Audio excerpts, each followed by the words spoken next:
Bonjour tout le monde, bienvenue à tous ceux qui se sont joints à nous aujourd'hui. On est très heureux de vous avoir avec nous pour les conversations sur l'égalité des genres de la semaine d'égalité des genres de 2020 qui s'intitule Mesurer l'autonomisation, la voie à suivre en localisation. Mon nom est Anti Hossein, mes pronoms sont elle, et je suis l'inspecteur ici, c'est notre partenariat de Global Canada. Et on est vraiment très heureux de vous avoir ici pour avoir cette conversation aujourd'hui. Même si vous êtes de plusieurs localisations différentes aujourd'hui, vous êtes dans le confort de vos maisons, évidemment. Moi, ma maison, c'est Toronto.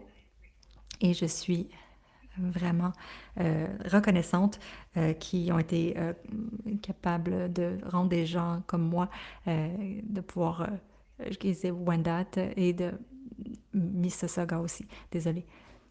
Donc, le programme aujourd'hui, nous allons avoir un programme très rempli aujourd'hui.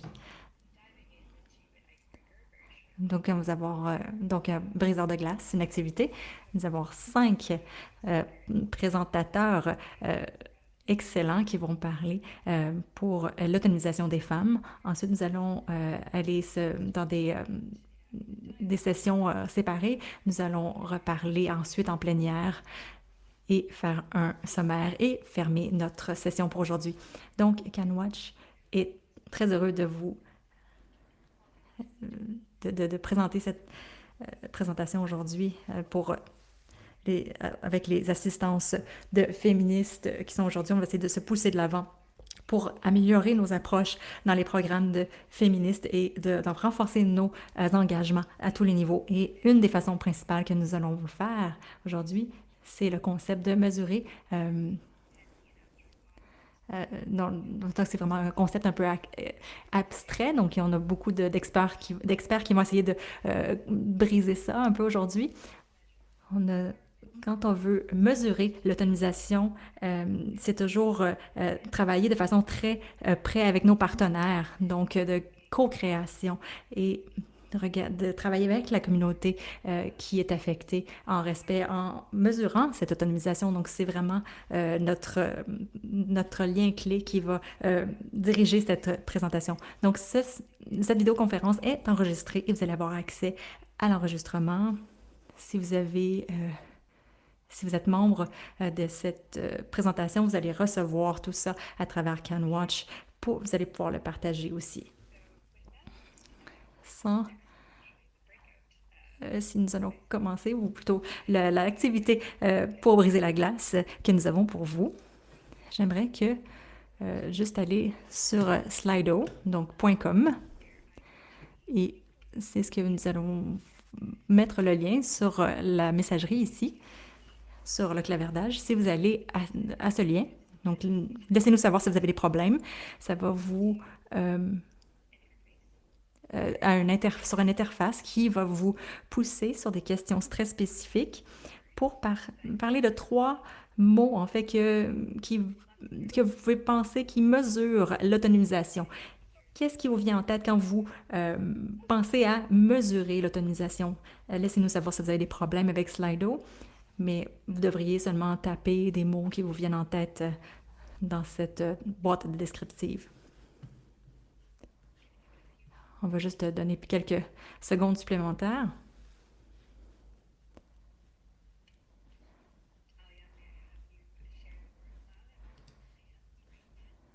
Donc, on va peut-être attendre encore quelques petites secondes.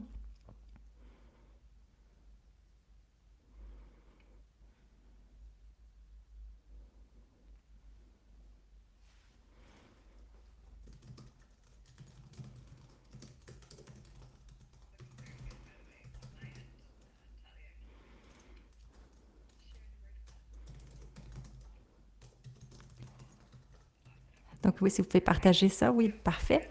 Donc, Donc, on voit des mots comme multidimensionnel, comme des mots comme les plus grands que les gens disent très fréquemment. Ce sont des défis qualitatifs, participatoires. C'est des mots très intéressants, complexes, rigoureux, de finir la marginalisation, définir l'autonomisation. J'adore ça. C'est vraiment ma partie préférée, de voir les réactions initiales à ces mots compliqués, rapports euh, complexes, participatoires, qualitatifs, remplis de défis. Donc, sentez-vous à l'aise de rajouter des mots. Nous allons prendre ces mots de nuages et les partager. Donc, ça nous donne effectivement un bon sens que nous voulons avoir cette conversation de plus en plus. Et nous, euh, ça, donc, ça nous fait plaisir de partager ça avec nos premiers experts. Donc, je vais euh, faire parler les diapositives. Vous avez Diaz Martin, qui est là du laboratoire Meal, et c'est elle qui va continuer quand on va voir les diapositives. Ça ne sera pas très long. C'est très apprécié. Merci, Talia. Parfait, merci pour faire cet événement.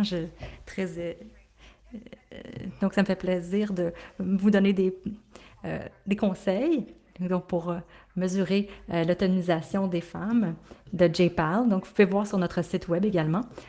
Donc, je suis gestionnaire pour JPAL. C'est un centre qui est basé à MIT.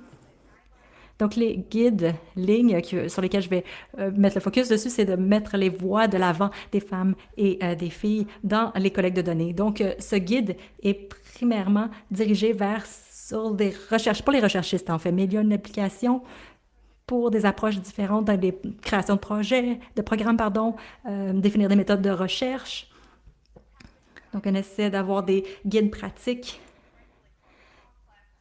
qui effectivement pour une chose qui est complexe, remplie de défis pour mesurer l'autonomisation. La prochaine diapositive, nous allons voir ces 3 conseils, comment les données de processus de mesure peuvent soutenir un environnement favorable à la promotion de l'action de prise de décision des femmes. Donc, le premier, c'est utiliser la recherche formative pour comprendre le processus et les résultats de l'agence et de la prise de décision. La prochaine diapositive, on parle d'autonomisation comme processus. Donc, quelle est la définition? Donc, le processus par lequel ceux qui ont été privés de la capacité de faire des choix de vie stratégiques acquièrent une telle capacité. Donc, cette définition parle également de faire l'exercice de leur propre agence ou leur propre sens d'action. Donc, qu'est-ce qui voit dans ce cadre de travail, c'est que l'autonomisation peut aller vers des ressources, mais c'est un processus qui améliore, en fait, qui aide les femmes de faire leurs propres choix qui sont bénéfiques pour elles dans leur vie. Et ce processus décisionnel doit être actualisé pour favoriser cette autonomisation. Donc, cette manifestation d'autonomisation va dépendre du contexte local. Pour définir donc, cet impact, l'évaluation d'impact, c'est très critique pour les femmes, dépendamment des contextes, évidemment. Ce que nous pouvons voir, c'est des recherches conduites. La qualité est importante pour comprendre qu'est-ce que l'autonomisation a l'air dans notre contexte local. Qu'est-ce que les femmes veulent, qu'ils ne peuvent pas faire, en fait. Quelles sont les normes dans les institutions qui bloquent ce processus d'exercice, leur sens d'action, leur sens de valorisation de leur sens de vie? Donc, vous êtes peut-être familier avec ces méthodologies, donc voir comment le processus peut avoir l'air dans ce contexte particulier. Donc, on peut définir l'autonomisation donc, une bonne mesure dépend de la compréhension du contexte. Donc, on peut développer une période de changement qui va souligner le programme lui-même et l'évaluation, la stratégie d'évaluation. C'est pour se cibler toutes les étapes d'autonomisation pour interroger en fait si les changements sont vraiment réellement mis en place ou pas. Donc ça, on va juste mettre en lumière peut-être un projet de recherche que nous avons pour mettre en forme des sondages et une façon de conduire notre recherche. Donc, ça a été fait en partenariat avec la Banque verte Donc, c'est pour ouvrir des comptes, en fait, pour les femmes.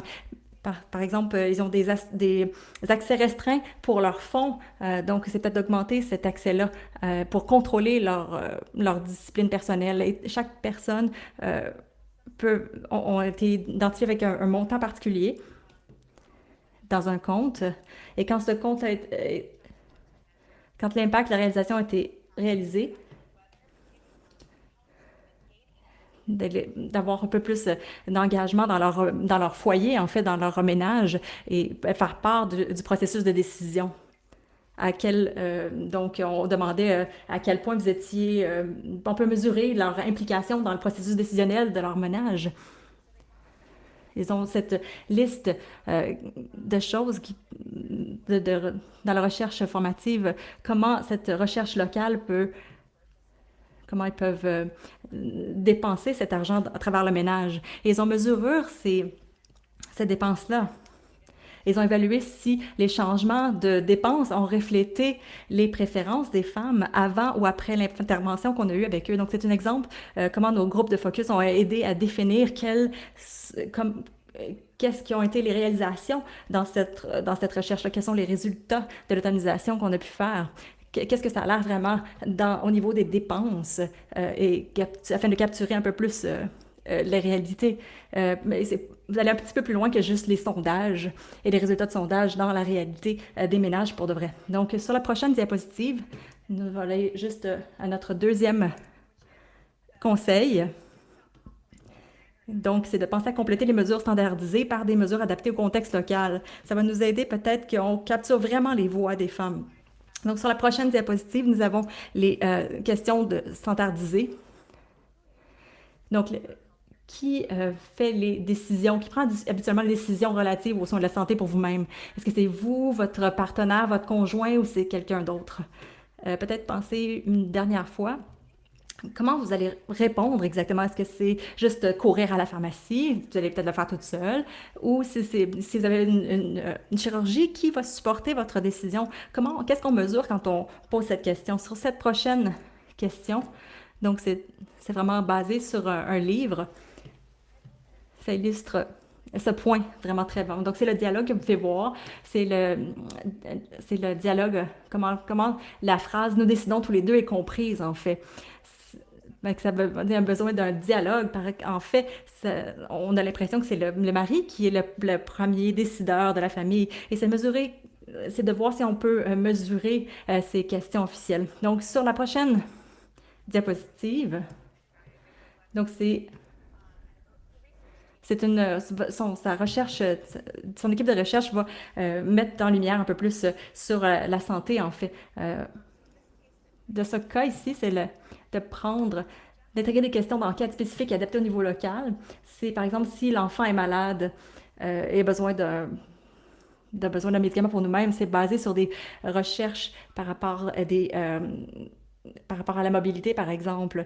Donc, les recherchistes ont trouvé des différents résultats quand ils ont posé les questions standardisées ou les questions un petit peu plus précises. Et c'était un peu plus de trianguler les questions.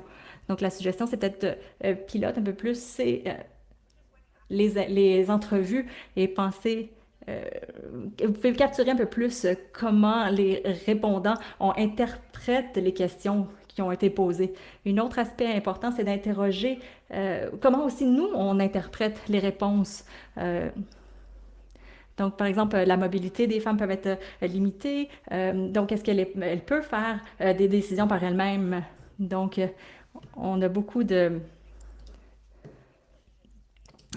décisions de faire. Et c'est peut-être un signe malheureusement, de manque d'autonomie. Si on va sur la prochaine session, donc c'est utiliser les outils de mesure créatifs comme des indicateurs subjectifs. Donc, de rajouter dans notre collecte de données, dans nos stratégies de collecte de données, des questions subjectives. Quand une personne veut avoir dans sa vie, avoir un sens de soi, donc, ce sont des sujets qui peuvent avoir la qualité de la vie, par exemple, le stress, la confiance en soi, le sens d'autonomie. Euh, tous ces points sont très importants qui peuvent aider, capturer dans les données. Donc, sur la prochaine diapo, je vais peut-être voir sur les normes de genre, en fait. On peut utiliser des vignettes pour mesurer les attitudes à l'égard du genre. Donc, ça peut aider pour aider à définir les rôles définis au genre et ça peut aider les gens à répondre aux questions. Sur la prochaine diapo, on a des exemples, encore une fois, de vignettes pour mesurer s'ils peuvent partager en fait l'argent avec son partenaire ou si elle veut garder pour elle-même. Et donc, il parlait de peut-être avoir, le résultat, c'est du sondage, avoir des plus petits montants et de partager les plus grands montants vers Donc, sur la prochaine diapositive, nous avons des exemples sur les échats pour pouvoir mesurer les réalités vécues par la vie des femmes, l'observation, les jeux, des activités de communauté structurées, aussi des achats, des décisions des achats. Il évaluait s'il y avait un programme de développement en Sierra Leone à augmenter la participation des femmes dans les communautés. Pendant que les femmes sont plus dans les communautés, les groupes, leur participation dans les réunions, le programme n'a pas augmenté leur voix dans la réunion. Donc, de dépasser le premier niveau des informations pour vraiment partager leurs expériences. Donc, sur les dernières diapositives, il y a plus de ressources qui en appuient sur des stratégies, à des idées. Et avec ça, mon temps est terminé. Donc, je vais passer le micro vers la prochaine intervenante. Merci beaucoup, Lucia. C'était une présentation excellente. Je suis un peu inquiète de vous suivre, mais peu importe. Merci beaucoup à CanWatch pour m'avoir ici. J'ai hâte d'être là et je vais rentrer par les diapositives pour les prochaines diapositives. Là où vous allez voir une photo de mon visage à côté de mon vidéo, je ne sais pas pourquoi, mais je m'appelle Shipa et je suis chercheuse au YSC Canada et je suis en train de travailler sur un projet Want to be Bold et je suis canadienne. J'ai émigré il y a vingtaine d'années, donc je suis aussi un établissement à Toronto, donc c'est important pour moi de me positionner là où je suis, où je réalise mon investigation. C'est aussi la lente par laquelle je fais ma recherche. Donc, sur l'autonomisation et les mots, un complexe de défis. Donc, je suis très contente. Lucia, vous avez fait un excellent travail de travail sur l'autonomisation et sur ce qu'on appelle l'autonomisation économique. Et sur le thème de l'autonomisation économique, ce qui est critique pour moi à réfléchir sur quand on parle de cela, c'est de tenter de donner beaucoup de pouvoir d'action dans les femmes qui sont participées dans le projet pour savoir ce que ça veut dire l'autonomisation, ce qui veut dire le marché du travail et ce qui veut dire l'accès. Mais parler sur l'autonomisation sans se concentrer sur le côté du pouvoir et quelles sont les structures qui ont été établies dans la façon dans laquelle le pouvoir a été établi et distribué. Si nous parlons de donner un pouvoir aux personnes et pas sur la structure, il est vraiment quelque chose qui nous manque, qui est critique. Donc, une façon que nous allons nous approcher de cela, c'est dans l'investigation. Donc, nous allons passer à la prochaine diapositive. C'est une façon de rentrer sur le projet. Si vous avez des questions, je serai content de parler, mais je veux rentrer dans les détails. Mais c'est un projet là où nous allons collaborer avec 10 WSCB dans notre pays, dans nos communautés pour l'investigation. Et nous aussi, nous sommes en train de faire participer les gens dans la recherche et aussi nous regardons l'implémentation des actions qui sont issues de notre recherche et aussi les personnes en pouvoir pour entrer dans le marché du travail dont nous avons parlé. Nous allons sur la prochaine diapositive. La question sur laquelle je voulais me concentrer, c'est regarder la règle de la recherche pour nous aider à soutenir nos objectifs. Quand nous parlons de la recherche, c'est différents types de recherche et comme beaucoup d'autres choses, c'est sur une échelle. La recherche que nous regardons, c'est basé dans la communauté, c'est participatif, c'est aussi dans la participation communautaire. Il y a beaucoup aussi la question de la langue qui rentre là-dedans. Mais le point clé dans la décision du type d'investigation que nous allons faire, cela nous aide donc c'est crucial à chaque pas du processus. C'est à quel niveau? Est-ce qu'ils ont la capacité de prendre des décisions, un accès aux ressources et un accès au financement et quel est leur rôle? Donc, quand nous pensons sur la recherche d'action, nous concentrons sur la planification des actions, mais la plupart du processus est implémenté par des chercheurs, que ce soit des institutions académiques. Et donc,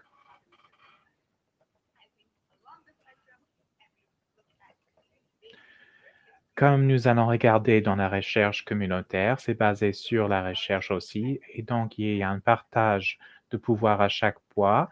La révision éthique, nous parlons des partenariats, mais aussi point de vue de tous qui sont participés là-dedans.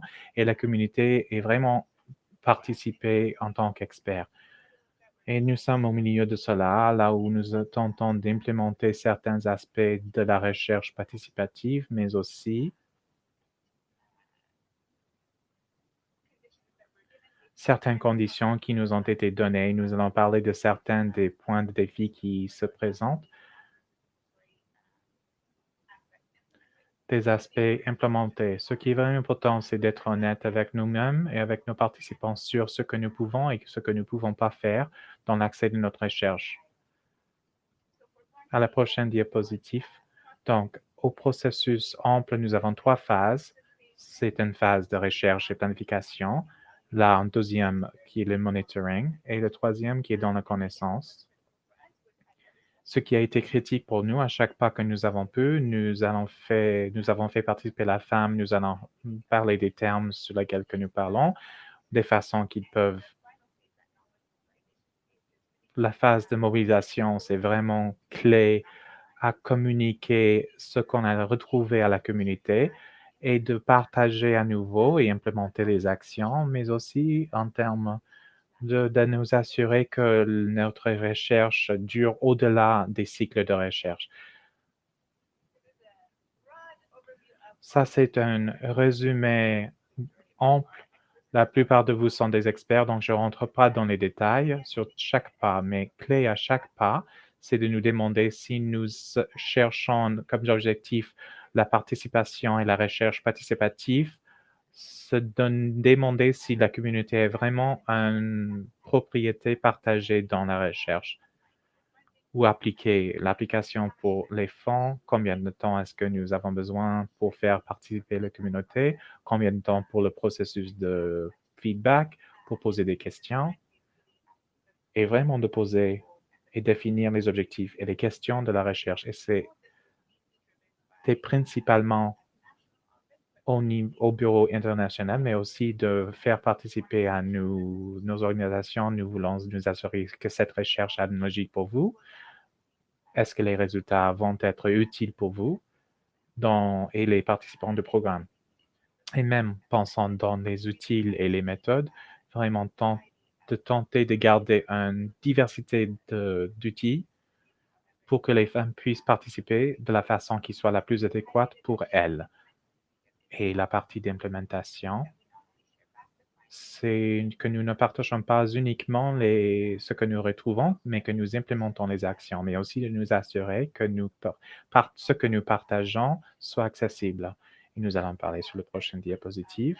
L'importance de la langue et les définitions. Donc, quand nous parlons tant du processus de la recherche, de collecter les données, mais aussi de partager les données. C'est crucial de parler de la langue et de le rendre cela accessible. Je lutte avec ça parce que j'ai écrit académiquement, mais je viens d'un passé plus académique, mais c'est vraiment important que quand nous partageons à nouveau ces informations, que nous le fassions sans barrière de langue et que ça soit accessible. Et avoir des définitions bien éclaircies sur ce que nous sommes en train d'investiguer, si c'est critique, Le cadre éthique aussi est très important en partie de notre processus. C'est quelque chose qui aussi, ça va durer au-delà du cycle de la recherche. C'est parce que cela va définir le fin des processus pour pouvoir. Nous allons partager les ressources avec nos communautés sur comment ils vont pouvoir participer et un accès et un contrôle. Qui a l'accès à ces données-là? Aussi, encore une fois, c'est certaines des contraintes auxquelles nous faisons face, mais nous voulons avoir la plupart des données possibles à y partager. Par exemple, de quitter, d'enlever leurs données une fois quand nous réalisons des méthodes quantitatives. Aussi, de repartager ce qu'on a retrouvé avec nos participants avant que cela soit rendu accessible au public. Aussi, de donner des idées pour qu'ils aient l'impression que les résultats vont avoir un impact. Et nous avons réalisé cela à travers diverses méthodes. Comme Lucia a dit, il y a normalement ces côtés quantitatifs et qualitatifs, mais aussi nous avons tenté d'avoir plusieurs types de méthodes disponibles, des racontes des histoires visuelles et d'autres choses pour qu'on puisse faire participer les autres. Nous allons à la prochaine. Et une des choses que nous avons pu identifier sur l'autonomisation économique, c'est qu'à travers de cette conversation de l'accès à l'emploi au marché du travail, nous voulions parler de l'accès à l'emploi, la gestion de l'argent. Nous voulions que nos participants soient les personnes qui définissent cela. Et une des qualités quantitatives est de pouvoir poser la question, quel est le facteur plus important quand vous êtes en train de chercher un emploi? Et cela nous a semblé comme, quel est votre emploi idéal? Et à partir de cela, nous avons pu définir ce qui étaient les besoins d'emploi et nous parlions plutôt à un accès vers l'emploi, plutôt à un accès au marché d'emploi, parce que cela était quelque chose qui était défini par les participantes elles-mêmes. Et donc, les défis auxquels nous nous faisons face souvent, c'est normalement des contraintes qui existent pour beaucoup de projets. Ce qui est critique, donc, c'est de faire autant qu'on peut que ça soit participatif et que nous faisons cela dans notre proposition de projet, projet de recherche. Et comme je l'ai fait en tant que négocier des fonds, les financements, mais des choses que nous avons fait, c'est de nous assurer que nous compensons nos participantes à travers des plans de transport, des coûts d'alimentation en forme d'une carte cadeau pour vraiment leur faire savoir que nous reconnaissons leur participation dans notre recherche.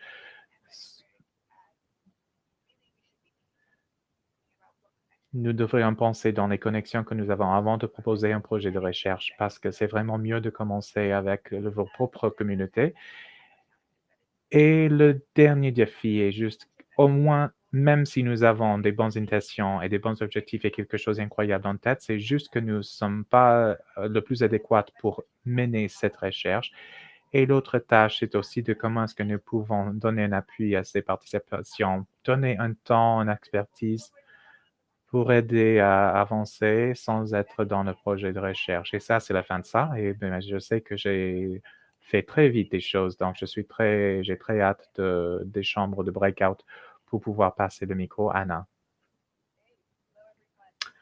Bonjour à tout le monde. Merci Shiba et Lucia. Vous avez fait un très bon travail. Ne vous inquiétez pas.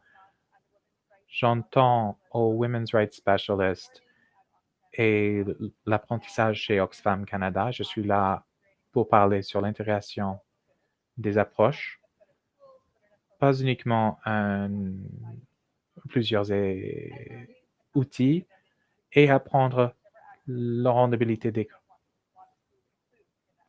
qu'on souhaite partager dans le titre. En particulier, nous allons parler sur un projet qui s'appelle Creating Projects and Spaces for Girls. Donc, la prochaine diapositive, s'il vous plaît. Il y a quelques éléments sur lesquels nous pouvons toucher, des approches vers le rendabilité des comptes, des espaces d'apprentissage. Qu'est-ce que nous pouvons faire pour utiliser ou mettre au profit ces approches? C'est créer Creating Spaces à 5 ans. Donc, quelle forme prend cela? La fondation des féministes, Feminist Meal, c'est en ligne. Et probablement, ça va être partagé avec vous vers le chat, le bot de chat, mais aussi cela se trouve en ligne sur l'Oxfam Canada, le site de Oxfam Canada. Il y a 7 fondements. Nous avons créé des lignes directrices, mais pour réfléchir sur quelles sont les fondations qui vont informer des outils et les processus.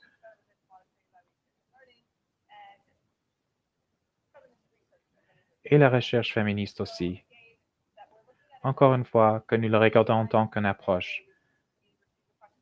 Et beaucoup de fois, nous recevons la question de comment est-ce que vous faites Feminist Meal? Et je n'ai pas une seule réponse sur cela, parce que nous le faisons en tant qu'un moyen de regarder par une lente sur Meal.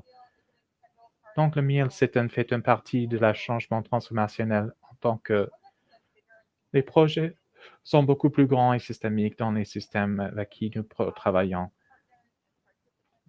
Aux participants, ça fait un clé sur mes exemples que je vais partager, souligner les personnes faciliteurs en compte que la personne qui a le pouvoir dans le travail que nous réalisons et des connaissances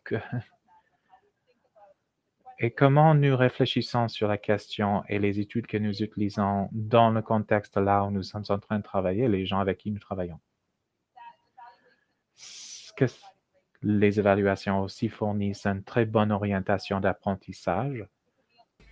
Dans la communauté MIL, c'est vraiment très typique de cet aspect d'extraction pour prendre la collecte de données et l'utiliser comme levier pour faire quelque chose avec ça. Et cette orientation à travers MIL, à tout moment, le L est toujours un petit peu oublié et c'est vraiment fondé sur les fondements de on ne fait jamais de mal dans tous les éléments lesquels on fait. Donc, les guides sont là. Donc, c'est 7 pages sur tous ces fondements. C'est ceci, c'est ce que vous allez voir de moi. Je vais parler de surtout comment ça fonctionne. Et un des exemples que j'ai, c'est ça fait depuis 2016 qu'on travaille dessus. Et je pense que le début de de créer des espaces intéressants pour ces projets, ils ont commencé dès le début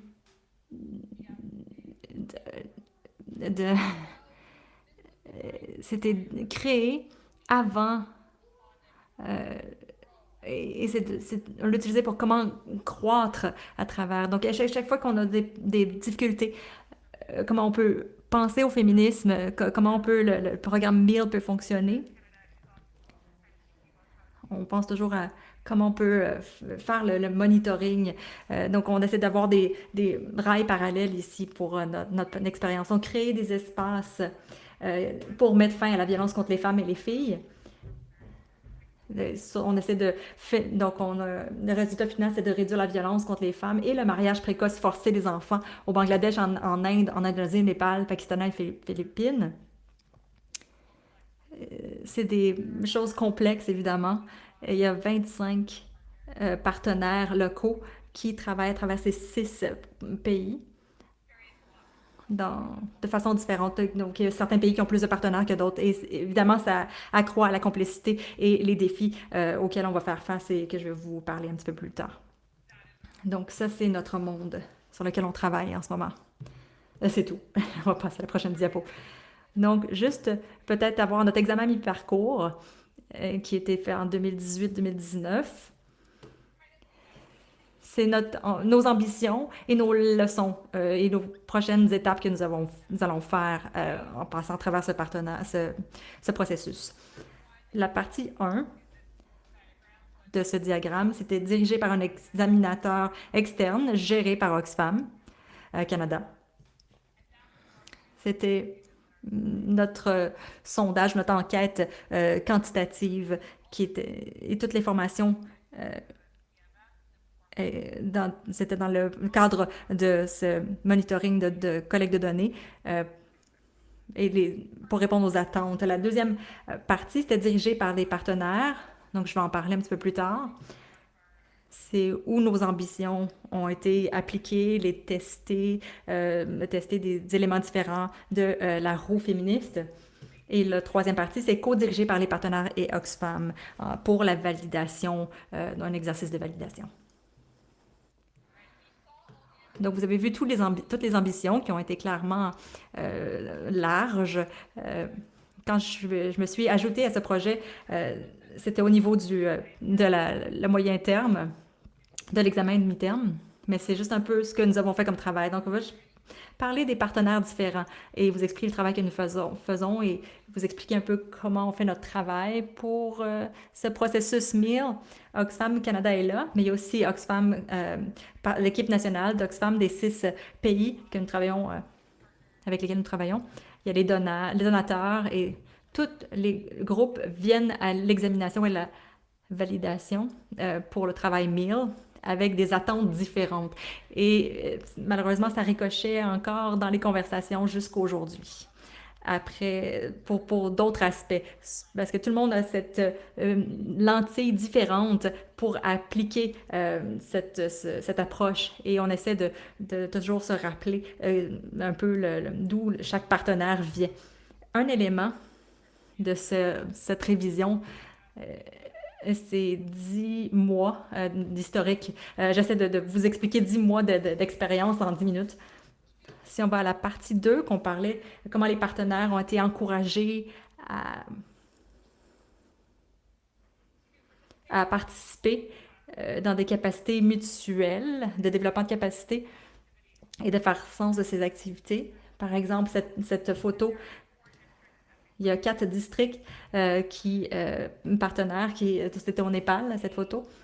Et ils ont développé des questions ensemble, les partenaires, mais ensemble, ils ont aussi visité les districts différents des différents partenaires. C'est pas spécifique, les noms, les nombres, pour apprendre en fait les méthodes que leurs pairs ont appliquées dans leur propre perspective. Et le résultat, c'est qu'on a fait des groupes de focus pour en parler et ça diriger à cet échange pour apprendre comment évaluer si l'évaluateur n'était pas nécessairement le facilitateur ou celui qui collectait les données. Un exemple, par exemple, comment on a essayé d'intégrer les repas féministes dans cette révision. Il y avait une approche quantitative et qualitative en même temps. Prochaine diapo. Donc, les leçons tirées en embrassant ce processus, c'est pas juste qu'il y a un outil qui fonctionne que nous devons suivre. Le partage des capacités et des habiletés, le partage et le renforcement de capacités sont importants. Il y en a qui ont été construites, mais chaque fois que moi ou une autre personne d'un autre pays s'est engagée ensemble dans cette discussion, on a partagé nos renforcements de capacités. Je vais mentionner ça aussi, le temps. Ça prend plus de temps, malheureusement, que tout ce que nous avons fait jusqu'à présent. Donc, et d'engager les bons consultants. Donc, évidemment, le MIL, cette approche, est basée sur forme de consultants. Donc, si vous n'avez pas les bons consultants qui s'engagent avec vous, qui font partie du processus depuis le début, c'est de plus en plus collant, c'est plus pour aller de l'avant dans les étapes. Donc, je pense que c'est ma dernière diapo. Donc, les prochaines étapes. On travaille avec Oxfam Canada sur tous les projets que nous développons pour augmentation du budget de MIL dans tous les nouveaux projets dès les débuts pour éviter des lacunes qui sont arrivées tout le long de nos projets. Des délais de planification plus longs. Donc, pour l'évaluation finale, on est presque à la fin. Il y a beaucoup d'éléments qui bougent encore une fois sur ces 6 pays. avec les consultants, d'avoir la planification construite pour cette révision de mi-terme. Et c'est depuis janvier, donc de construire cette planification-là avec tous les pays, donc d'avoir ce retour d'information d'un côté et de l'autre, ça prend du temps. De cibler les évaluateurs féministes dès le début, de, à quelques degrés, séparer les enquêtes et les moments d'évaluation participative. Ça peut arriver en même temps, mais des fois, il faut que ça soit séparé. Quand on essaie de mettre trop d'épaisseur ou trop de couches, ça peut créer des pressions et ça peut créer du stress inutile qui est anti-féministe d'une certaine façon. Donc, de choses à être conscient, comment vous rajoutez des couches. Donc, de mieux comprendre les capacités organisationnelles aussi. Donc, je vais peut-être rester là-dessus parce que on est peut-être un petit peu plus que 10 minutes, malheureusement. Dernière. Donc, je parle trop vite, je suis désolée.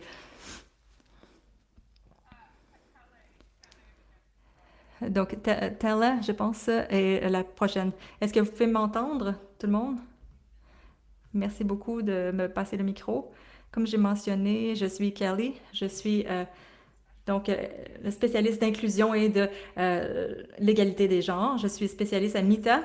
MITA, c'est une organisation à but non lucratif qui veulent à mesurer l'autonomisation dans le cadre d'indicateurs de progrès en matière de genre. Donc, on va essayer d'avoir des outils plus féministes dans nos méthodologies. Et un de nos programmes, c'est justement indicateur de progrès en matière de genre. Donc, l'image à gauche ici fait un sommaire de notre façon idéaliste ou idéalisée de faire l'égalité des genres. C'est un projet de 5 ans qui est au nord du Nigeria. On est presque à la fin du projet, donc ça supporte les femmes et les jeunes. Par rapport au contexte des égalités de genre, il y a des normes très marquées, la séclusion par exemple, qui impacte la mobilité des femmes, d'avoir là il y a beaucoup de pauvreté, il y a beaucoup de problèmes de rôle. Mais aussi, elles sont moins formelles. Les hommes et des autorités traditionnelles religieuses sont des influenceurs clés. Et donc, le projet a fait une collaboration avec des associations et fondations en Algérie qui s'appelle à travers de la communauté et le dialogue des activités de dialogue qui notre partenaire fait. Cela a cherché de faire améliorer le statut des femmes musulmanes. Et donc, le centre a démontré les problèmes basés sur le genre qui sont identifiés acteurs en collaboration avec un focus du projet. Donc, l'image à droite, ça démontre le processus qu'on utilise pour faire participer les communautés dans les conversations et aussi pour fomenter l'égalité des gens et de faire la conversation des jeunes filles. Le GPM, des marqueurs de progrès dans le genre, ce sont des indicateurs ou mini-indicateurs en général. C'est 15 affirmations qui décrivent le changement de comportement dans le groupe objectif. Ce qu'on aimerait voir sans que ça soit le résultat d'un projet. Donc, cela vient de la part d'une feuille de route. C'est une méthodologie et Care Canada a été l'un des premiers à faire expérimenter cette méthodologie comme des indicateurs de progrès sur le genre pour mesurer les changements sur le genre. Et donc, cela démontre le voyage qu'un autre projet en Jordanie a pris pour développer cette méthodologie-là. JPM peut évaluer. En Jordanie, ils ont fait un scoring des affirmations et c'est aussi le faire de la même façon en Sénégal. Là où les indicateurs vont être en ligne avec un outil qui a été indexé avec un score quantitatif. Donc, c'est un point fort de l'outil. Le prochain diapo, s'il vous plaît. Le GPM, la méthodologie GPM peut être décrit en tant qu'une approche féministe vers le Meal Monitoring Evaluation Evaluating. parce que c'est impulsé par les participants et aussi par leurs époux et les participants et autres influenceurs. Cela permet des femmes de définir leur propre voyage en leur terme et aussi de leur laisser comprendre la nuance entre le travail de l'autonomisation et le genre. C'est aussi par le renforcement des partenaires pour l'implémentation et aussi ces activités aussi donnent un impulse à l'impact au-delà de la vie du projet. Et pendant que ça soit un processus de monitoring, ça fait aussi permet le dialogue entre les époux et les femmes pour des thèmes qui n'ont pas été forcément discutés avant. C'est aussi comptable parce que cela aide la confiance entre les participants et les organisateurs. Ça aussi, ça fait un outil intéressant. La prochaine diapo. Dans le pilote, en Nigérie, les communautés, on avait 3. Ils ont été sélectionnés dû à leur démographique, économique et diversité économique, géographique et démographique. Nous avons contracté un expert pour lancer et donc on lui a donné des affirmations par le changement et cela a été développé avec le personnel en collaboration avec nos partenaires. Et ensuite, ça a été encore raffiné et validé par les différents acteurs dans le secteur et notre partenaire FarmOne a été formé sur la méthode pour pouvoir assister, faciliter l'implémentation dans le projet. Et cela aussi a été vu comme un exercice de renforcement de capacité aussi pour que ça dure au-delà de la vie du projet et leur propre travail d'impact. Les façons de collecter les données, ça a été des groupes de focus et aussi ça a été augmenté, supplémenté par des interviews par des acteurs clés. Donc, l'image sur le doigt, j'imagine, est assez petit, mais cela démontre un exemple d'un outil de sondage qui est utilisé dans le processus de cette méthodologie GPM et cela démontre certaines des affirmations gradées, dégradées qui font partie. Les prochains pas pour le Nigeria Way, le projet Nigeria Way, malheureusement, le COVID-19 nous a repoussé ou rapporté la collecte des données. En général, ça passe par des cycles. Le pilote était en février, mais nous allons devoir pousser le prochain cycle du collecte jusqu'au début 2021. Un autre pas important est aussi de déterminer comment nous allons planifier un exercice de feedback sur les données de genre sans savoir nos partenaires et nos participants pour pouvoir établir cette boucle positive de rétroalimentation pour pouvoir avoir l'information continuellement accessible. Prochaine diapo, s'il vous plaît. Donc voilà certaines images des thèmes de discussion supplémentaires qui se sont présentés. Des discussions étaient sur, par exemple, qu'est-ce que ça veut dire une femme autonome, qu'est-ce que ça veut dire un allié masculin et qu'est-ce que ça veut dire l'égalité de genre. Avoir ces feedbacks, cela nous aide à raffiner plus les affirmations et aussi de comprendre mieux les normes de genre. Prochaine. Donc, les apprentissages jusqu'à ce point-là, donc le projet d'Endure Away est financé par Global Affairs Canada.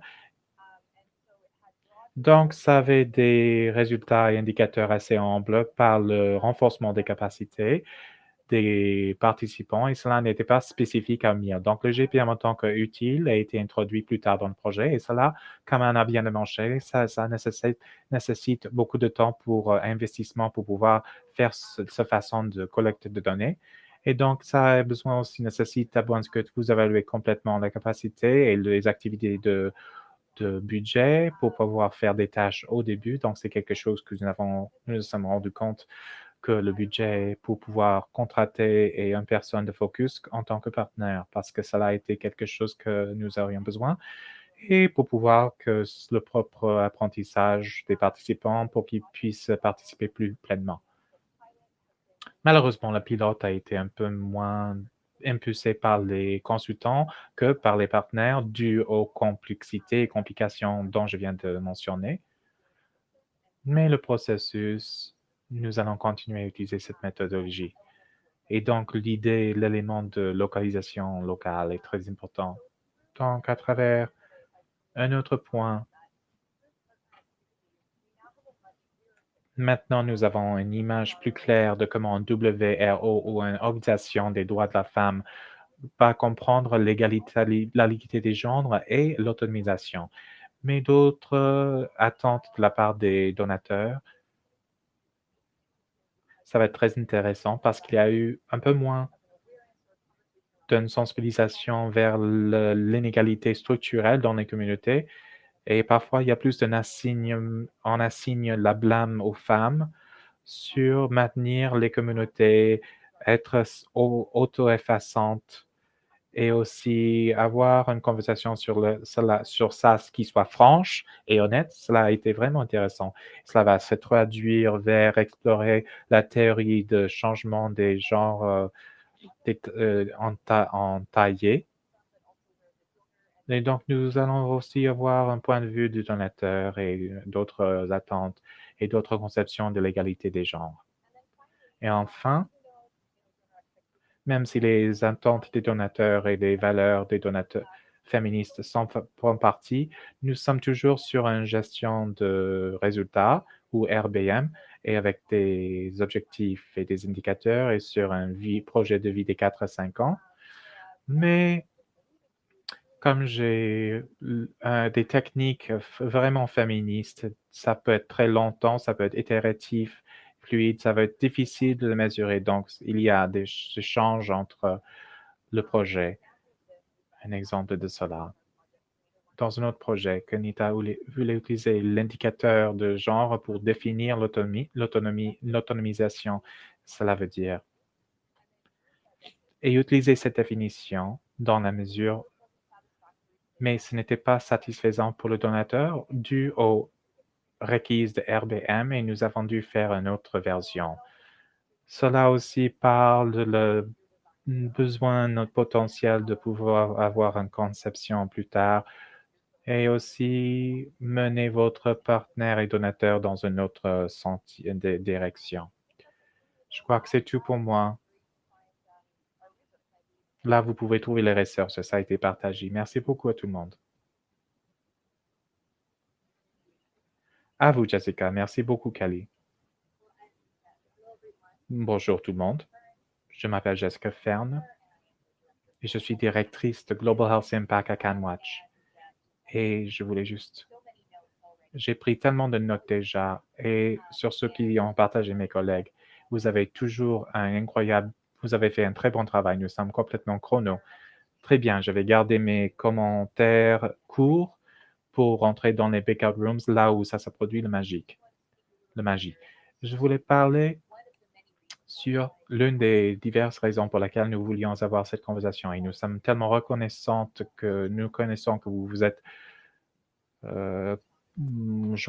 réunis à nous pendant la semaine de l'égalité des genres pour en discuter. Je voulais souligner que l'une des choses sur lesquelles nous travaillons chez CanWatch, c'est de tenter de compiler ou de mettre ensemble et synthétiser beaucoup de ce que nous attendons de la part des personnes, comme par exemple nos collègues, d'avoir des conseils sur comment mesurer l'autonomisation, en particulier en réponse à des demandes que nous avons reçues pour des conseils qui soient pratiques et qui peuvent s'utiliser du côté personnel, côté partenaire canadien, mais aussi étranger, ce qui voulait dire Cali d'amener tout le monde à travers du voyage et considérer des côtés pratiques. Et nous voulons aussi reconnaître le contexte canadien.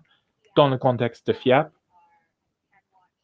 chez CanWatch aussi, cela nous intéresse en particulier des problèmes de l'autonomisation. C'est aussi pour les droits de la femme.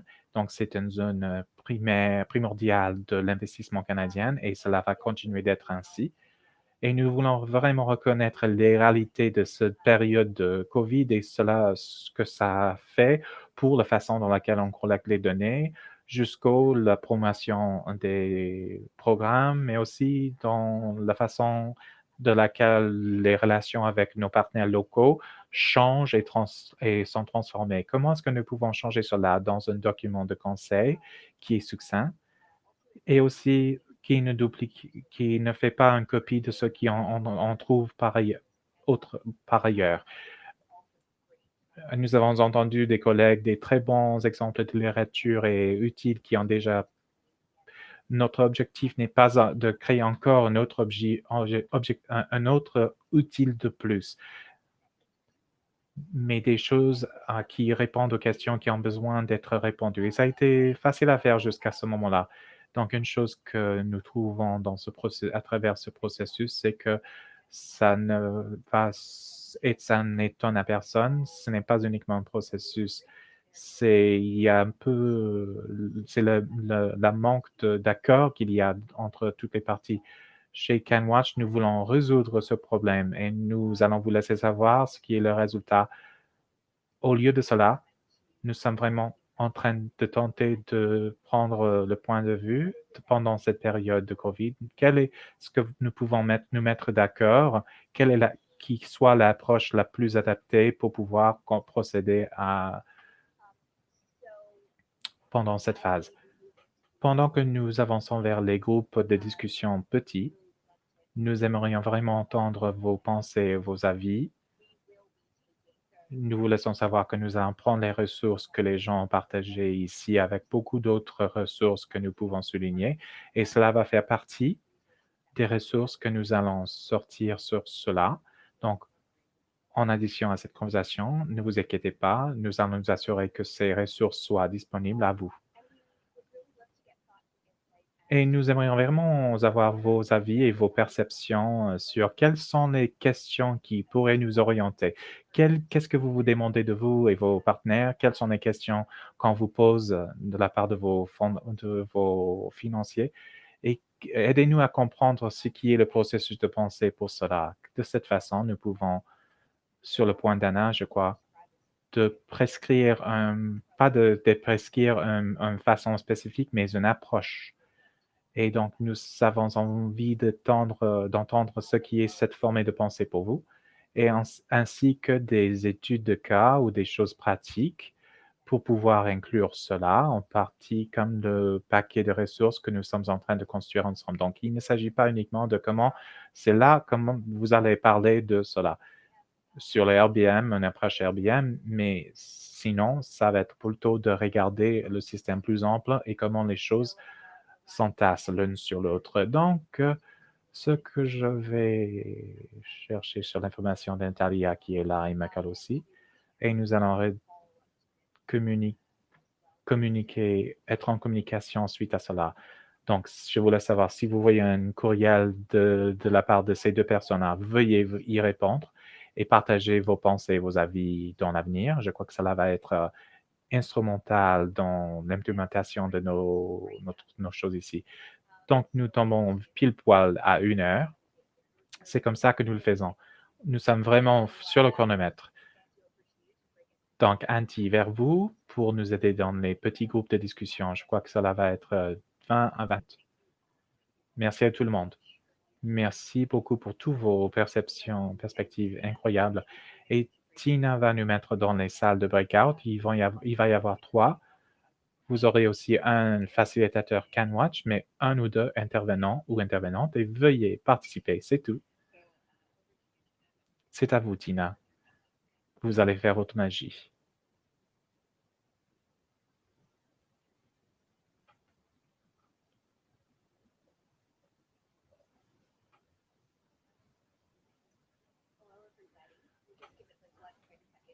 Fantastique. J'espère que tout le monde a pu profiter des informations, des conversations très intéressantes. Et nous avons une question qui nous a obligés de amplifier notre question sur les personnes de GE et comment est-ce que nous parlons de l'impact que notre travail sur l'autonomisation est au-delà des personnes qui font le travail. Je crois qu'il m'arrive une question.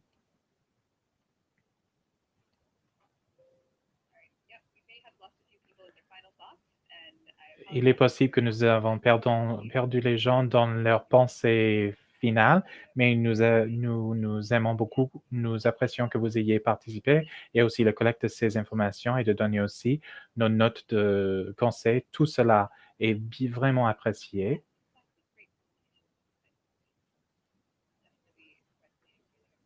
Donc, j'aimerais donner cela très brièvement à des gens qui parlent et des panélistes. Comment ça s'est passé, leur point à retenir? Célia, si vous voulez par dire de ce qui est les points à retenir. Donc, nous avons eu une discussion très bien sur les tensions de l'interaction avec les donateurs et aussi être le point moyen entre les participants du programme, mais aussi faire l'équilibre de la tension entre le qualitatif et le quantitatif. Donc, je crois que les points à retenir pour moi, plus important, a été de construire autant d'opportunités qu'on puisse pour avoir une liberté et avoir en particulier avec gérer des attentes des donateurs, mais aussi à laisser permettre la collecte des données qualitatives de rentrer dans des approches quantitatives et vice-versa. Mais ça, c'est dans ma section. Si vous voulez rajouter quelque chose, veuillez rentrer là-dedans à n'importe quel moment. C'était génial. Je crois qu'un point à retenir clé sur la discussion de quantitatif à qualitatif, c'était de la part de Marie-Cesse sur centralisation, la sécurité de nos participants pendant notre recherche. Et c'est une considération clé quand nous nous demandons sur les relations avec les fondateurs et les participants. Nous voulons centrer sur nos participants. Qu'est-ce que la négociation? À quoi ça ressemble?